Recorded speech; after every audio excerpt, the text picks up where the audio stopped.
We did it. We made it to the end of August 2025. Let's give ourselves a slight round of applause for that. It's the bare minimum we could do. But you know what? You have to take the little wins in life sometimes. And I'm doing just that right now because I looked back on the 11 new movies I watched in August, and I have to tell you, this is a very rare month where 70% of the films that I watched were pretty damn good. And even some of the bad ones are just disappointing, but we do have one truly special, truly awful film that is in the number 11 spot on the list. And I'm going to get to all of these right now, ranking them from worst to best. It's a new thing I'm doing every month on the channel, Adam Does Movies. So feel free to subscribe to the show, Adam Does Movies, on YouTube, Spotify, and Apple Podcasts if you want to hear more. Now, I do need to give you a caveat before I get started. There are 2 movies on this list that technically came out at the end of July, like the 30th of July. I did not get to watch them until August, so they're making their way here. I hope that's okay. I hope you can forgive me. If not, I mean, we're already this far. Let's just keep going. I say we just keep going. Now, without any further poo-poo, let's get to the number 11 spot, a true mastercraft in how to create shit.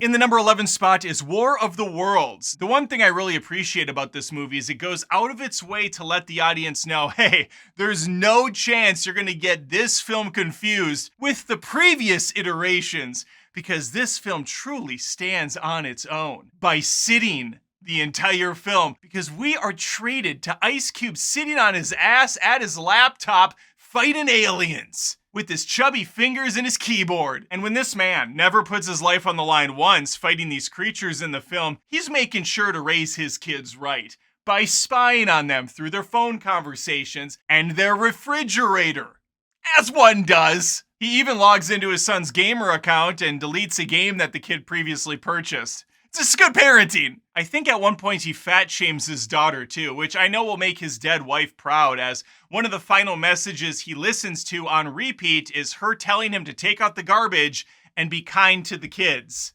Well, he's not kind to the kids, and you know he didn't get his fat ass up to take out the garbage, because he's busy taking out other garbage, and that's in the form of alien invaders. Admittedly, and I said this in the review, I could not make it through the entire movie. I lasted about an hour and 10 minutes. Had I known at the time that the ending was going to be just as gold as the rest of the film, featuring the hero of the movie, an Amazon drone, flown by an Amazon worker hero, I would have sat in for the long haul, because this movie was an Amazon Prime exclusive. You gotta love corporate synergy. But you don't gotta love War of the Worlds. If that movie ever shows its ugly face on my TV screen again, I'm gonna make like Ice Cube and go, oh, hell no! Delete. You can't delete something off of a streaming app, but whatever, you know what I'm saying. In the number 10 spot, we have another Amazon Prime exclusive. Don't call it a comeback. It's called The Pickup, and it's a buddy road trip comedy that features no laughs and really no buddies. Amazon Prime's killing it in the crappy movie department, though. We got 2 shitty movies going back to back. We're going back to back. When I learned that Pete Davidson was in the film, I immediately said, yeah, I'm not watching that. But then I saw Eddie Murphy was in it, so it kind of canceled it out. And then I saw that Eva Longoria was in the movie, and I thought to myself, holy shit, I just saw her in that masterpiece, War of the Worlds, with Ice Cube. She's in both of these movies? Hey, Eva Longoria's got to eat, and so do I. So I reviewed the film on my channel, didn't like it, got my, scraps of cash from YouTube, and here we are again, putting it in the 10th spot on my list. The movie is kind of a disaster. I will give it one pro, and that was a lot of practical effects work, a lot of stunt work going on, and it looked decent, okay? We'll give it that. And that's about it.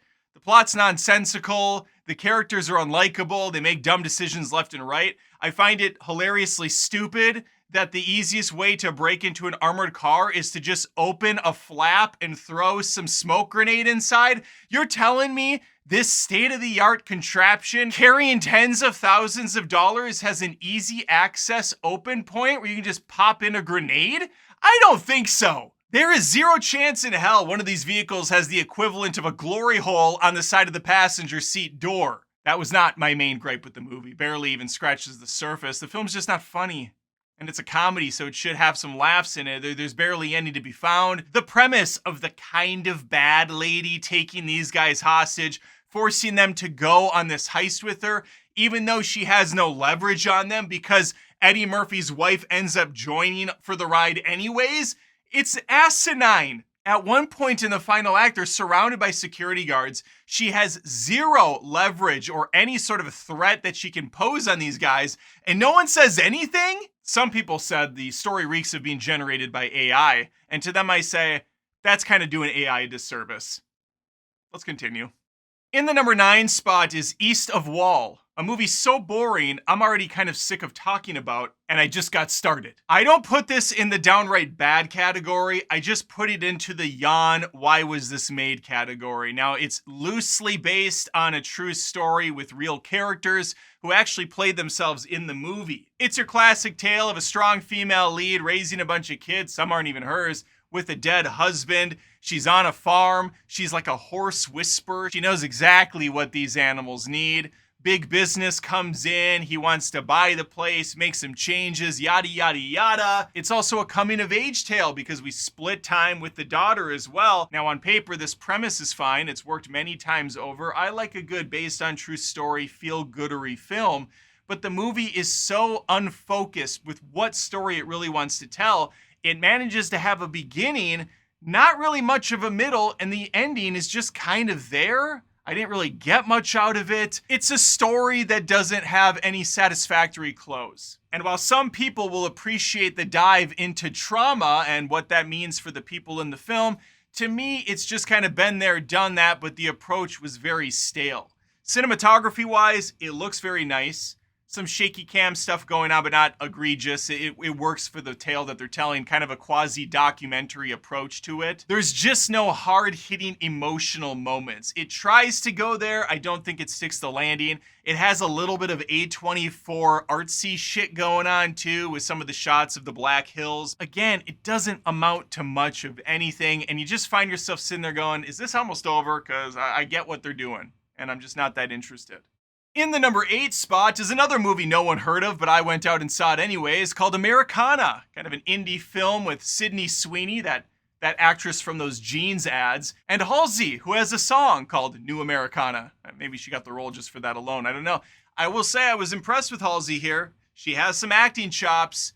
Not going to win any awards at the Oscars, but she's putting in a good performance. As a mother, she's got a very quirky son who thinks he's the reincarnation of Sitting Bull, the Indian chief. He tries to get an in this way with the Native Americans. They're not really feeling it for some reason. I couldn't possibly know why a young 13-year-old boy pretending to be an Indian chief isn't sitting well with them. I would describe this as a Western heist film. The script attempts to be quirky, like a Quentin Tarantino movie with some of the dialogue. It's fine in that respect. I enjoyed this movie. I didn't love it by any means, but it's a one-time watch, I think. I just wouldn't recommend it to anyone, but if they saw it on TV, I wouldn't also say, turn it off, it's bad. And since there's 11 movies on this list, there's better options available, which I'm going to get to right now. In the number 7 spot is a sequel to an action film nobody was asking for, but nobody got. Nobody 2, starring Bob Odenkirk as the, John McClane of this franchise, I guess. Your everyman who's pretty much indestructible at this point. Kind of like John McClane in the later Die Hard movies. The whole family's along for the ride this time as they're going on vacation. Even though the pool's closed for the day, the family's still gonna find themselves there in an all-out assault with not only local officials, but also an evil drug cartel. I enjoyed the first Nobody a decent amount. I thought the first 2 acts were really strong, and it kind of gets silly Looney Tunes levels by the 3rd act. The same's pretty much true for this. It's beat for beat the same movie. Obviously, they have different locations, and the storyline's different, but everything happens basically one-to-one with the first film. He's keeping secrets from his family. His family finds out. They have to band together to stop the villains.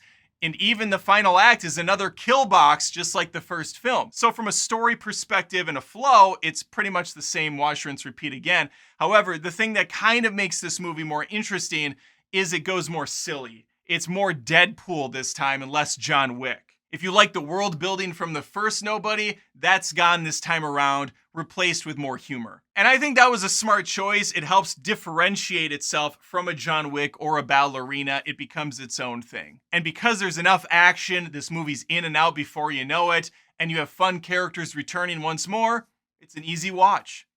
In the number 6 spot is a movie I just saw a couple nights ago called Cod Stealing. It's another film featuring that dreamy Austin Butler. And Zoe Kravitz is there too, once again hanging out with cats.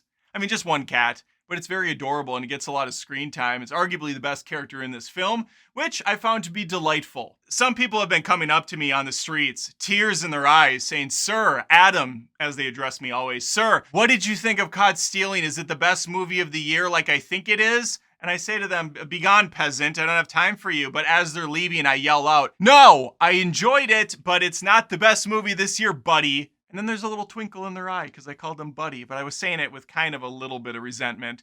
Anyway, Cod Stealing, a good flick, very predictable if you're used to these kind of caper films. It takes place in the 90s, has a great 90s vibe to it, a lot of music, throwbacks. This is a very different type of movie for Darren Aronofsky to make. I would not have guessed in a million years that he directed this had I not known going in. It feels more like a Guy Ritchie movie without the crazy jump cuts, but there's a lot of zany characters in here. Matt Smith being an easy highlight for me. There's some decent chase scenes going on. There's some fun dialogue to be had. And even though this movie is very predictable from front to back if you've seen any of these types of films, there was still one or two shocking moments that I said, "Oh, that was shocking," out loud. I don't believe it's anywhere near the greatness of something like Snatch or Lock, Stock, and Two Smoking Barrels, or even Logan Lucky, a movie a lot of people slept on. I happen to enjoy quite a bit, but if I were to point to something, I would say maybe Logan Lucky is the closest I would relate it to, because they were both competently made, highly skilled films that you might not remember much about a week or so after seeing it. Forgettable, but enjoyable all the same. In the number 5 spot, we have a good old-fashioned remake, this time to The War of the Roses. Based on the book and the movie, we have The Roses. 9 times out of 10, I find remakes, reboots, requels, sequels, sidequels, fuckquels very annoying. I roll my eyes heavily and I get pissed just thinking about going to them. For The Roses, though, it clearly does its own thing here, has a different story approach, and it's got some great talent both on screen and off. Jay Roach directing this thing, previously worked on the Austin Powers movies and a bunch of other great comedies. Very knowledgeable about how setting up a scene and making jokes work. Helping matters. You got Benedict Cumberbatch, you got Olivia Colman. They are ruthless towards each other, effortlessly bouncing catty insults off. The physical humor is on point. The supporting cast is hilarious. It's just a pretty looking movie with some very cheeky dialogue, and I happen to have a very lovely time watching it. The trailers did virtually nothing for me, so I was even more shocked when I found this movie to be just a joy to watch. At number 4, and this is going to be the most polarizing take ever to hit the internet ever, a little movie called Eden, a film that's shaping up to be a massive box office bomb with virtually zero marketing behind it, featuring a stellar cast of characters. You got Ana de Armas in this. You got the girl from the Jeans ads again, Sydney Sweeney here. You got Vanessa Kirby here. A ballerina, an invisible woman, and a Madam Web side character walk into a bar and order a good-ass movie. And as a bonus for you Jude Law fans out there, you get to see a lot of him. And by a lot of him, I mean his entire naked body, as he saunters around his private island, hoping to stay away from civilization. Well, that's about to change when a couple of bozos show up, drop their luggage, and say, "You know what?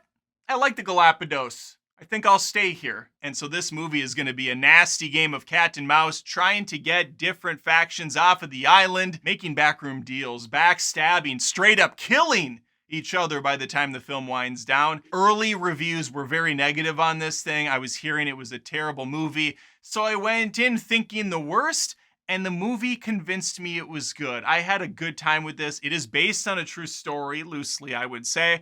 And Ana de Armas freaking steals this film. She is magically over the top in the best way possible. Helps that she's very easy on the eyes as well, but she brings more than just the looks to the table here. I wish I could say the same for director Ron Howard, who's very inconsistent in my eyes, but he frames up a very pretty looking film and location to work with and people to work with, but then he puts that disgusting gray, drab color palette on top and washes everything out, which is sad to say. And I get why he does it, because he's showcasing an environment that's unhospitable. It shouldn't look beautiful because it's ugly, it's broken, it's not sustainable land.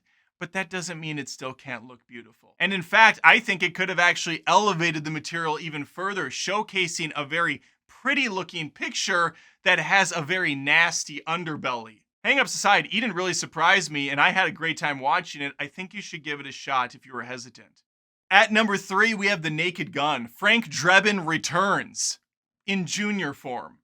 Only in the Naked Gun universe would the age make sense for Liam Neeson being the kid of Leslie Nielsen. I hate how much their names sound alike, it's confusing. I am a big fan of deadpan comedy. Some of my favorite movies to date are the Naked Gun films. I love Hot Shots, Airplane's a classic, of course. Even some of the sequels with Leslie Nielsen, like Wrongfully Accused and Spy Hard, are not without their charms. It seemed like a very good progression to go with Liam Neeson, a typically serious actor, the guy was in Schindler's List for Christ's sakes, to do a role like this because it plays to his strength of that seriousness while being in ridiculous situations. It's why I love the intro to Peacemaker so much too, where they're all dancing to this rock song and they're doing the most straight-faced, ridiculous dance moves.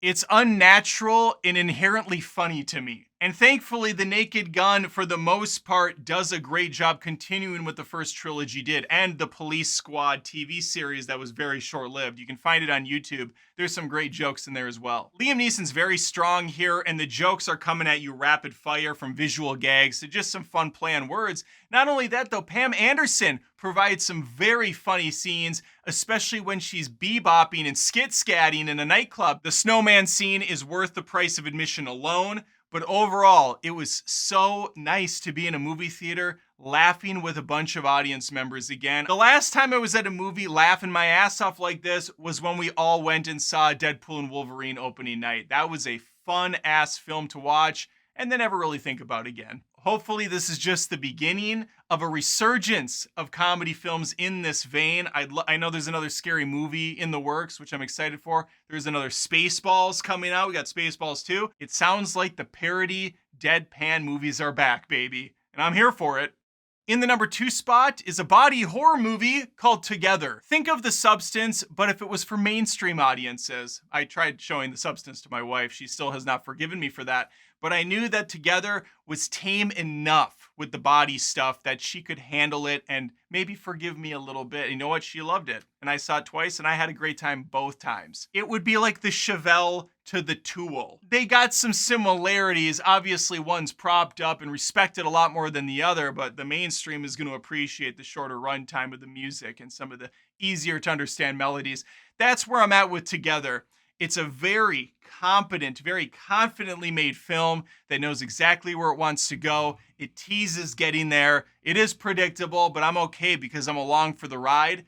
Alison Brie, Dave Franco, you can see their relationship off camera really coming together, literally, in this one. They have perfect chemistry. There's a lot of intentionally silly scenes in the film. I like the dark humor. Alison Brie is fantastically funny on Community and other things I've seen her in, just interviews in general. She's naturally gifted in that realm. It's great to see her show that a little bit here. There are definitely some tense moments in the film. Nothing gets shockingly gory for the sake of it.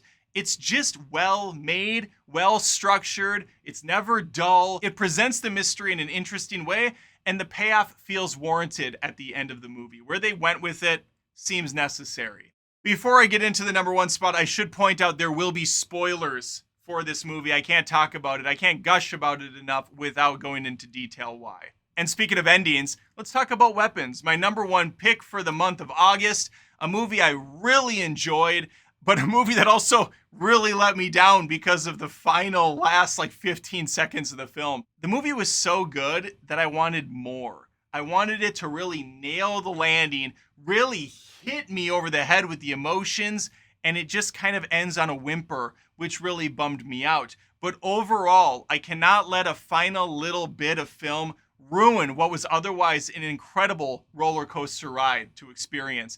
There are so many moments in this film that I look back on and I just smile at the absurdity of it. From the couple having their nice little lunch of like 7 hot dogs that are all perfectly spread out, only to have everything spiral out of control in a vomit-induced coma of sorts as one of the guys is pitted against the other, to the insane, disturbed auntie who may or may not be a witch controlling little children with these magical tree sticks. It's just wild what this film presents. There's side quests all over the place, from a teacher who's drowning out her sorrows, sleeping with the local law enforcement, to the wife finding out and attacking her later, to a father who's grieving over the children and damaging property of the teacher because he needs to take out his frustration somewhere. They're having fever dreams about the kids. Somehow the witch is showing up in these nightmares. And visually, this movie is gorgeous to look at. The night shots all are crystal clear. They pop visually, which is often a thing you don't see when it comes to the nights. They usually do a day-to-night filter. It looks disgusting. Not this movie. It's cinema, baby. It looks perfect. The movie has a creepy, unnatural feel to it from front to back. You never really know what's gonna happen or where a horrific scene is going to take place, because in the middle of broad daylight, you'll have a dude doing a full Naruto sprint across a yard, across the entire town to get to the intended target. There's this kid living in this disgusting, miserable house with this evil woman who's torturing his parents, who's making him go along with this ruse just so she can build herself up, get some youth back on her side. And yes, there are a lot of unanswered questions, but none of them bothered me to any sort of an annoying degree. I actually enjoyed there wasn't much backstory to this evil character. I enjoyed that she just kind of came into this world and ruined everything for this small town, and they have to pick up the pieces afterwards and try to move on. And I guess what I enjoyed the most about Weapons is it's so different from anything else that I've ever seen. It truly stands out. It's the kind of horror movie that I can get behind because I was never frustrated with the characters. They make some questionable choices, but nothing that I couldn't see someone doing in their shoes, especially when the stakes are so great, is having 17 missing children. You're gonna put yourself out there and some to get a kid back. And the final minutes of the film where this boy takes back his power and uses these children as weapons against that witch, and they dig into her like it's a piñata full of candy. Oh my God, I was smiling ear to ear. It was so freaking magical to watch. I was laughing my ass off. So that's why I have Weapons in the top spot for August, and it'll probably be in my top 5, maybe even top 3 for the year. We'll see how the second half shakes out. But there you have it, my 11 films of August ranked worst to best. Let me know if you saw any of these or all of them. I would be impressed if you got to all these movies as well. Please leave a comment. Again, think of subbing to the show, Adam Does Movies, on YouTube, Spotify, and Apple Podcasts. I post tons of reviews, live streams, movie-related content every week. Love to have you stick around. If you really appreciate what I'm doing, think about becoming a YouTube Join member. There's extra perks at your disposal. Would really appreciate it. All right, that's all I have for you. Hopefully I see you next time. Take care. If you appreciate my content, I am a one-man band. This is a ton of work, and you want a way to give back. Head on over to patreon.com/AdamDoesMovies. There's tons of exclusive perks over there. Look at these awesome supporters so far. There's some of the best people on this planet, and you could be one of them. You could be right there alongside, and I would appreciate it.